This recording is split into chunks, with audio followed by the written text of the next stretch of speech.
There was a boy, a very strange, enchanted boy. They say he wandered very far, over land and sea.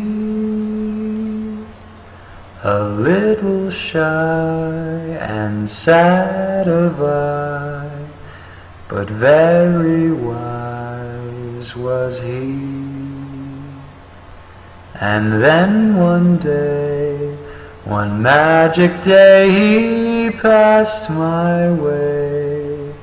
And though we spoke of many things, fools and kings, this he said to me: the greatest thing you ever learn is just to love and be loved in return.